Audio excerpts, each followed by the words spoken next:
ഇന്ന് ഞങ്ങളുടെ പിറന്നാളാണ്. എൻ്റെ അനിയൻ വാവയ്ക്ക് ഇന്ന് 2ാം പിറന്നാളുമാണ്. പക്ഷേ ഇന്ന് ഞങ്ങൾക്ക് സന്തോഷിക്കാൻ പറ്റുന്നില്ല. TV വെക്കുമ്പോൾ വയനാട്ടിൽ കുറേ പ്രശ്നങ്ങൾ കാണുന്നു.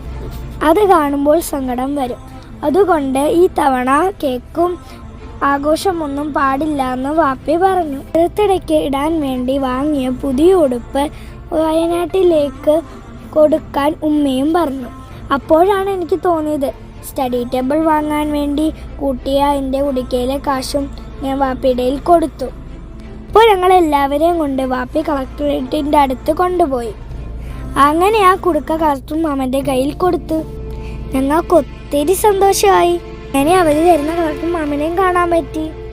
സാരമില്ല, അടുത്ത പെരുന്നാളിന് ആഘോഷിക്കാം ഇൻഷാ അല്ലാഹ്. എല്ലാവരും ഞങ്ങൾക്ക് വേണ്ടി പ്രാർത്ഥിക്കണം. വയനാട്ടിലെ ആളുകൾക്കും വേണ്ടി പ്രാർത്ഥിക്കാൻ മറക്കല്ലേ. പടച്ചോൻ എല്ലാവരെയും കാക്കട്ടെ. ആമീൻ.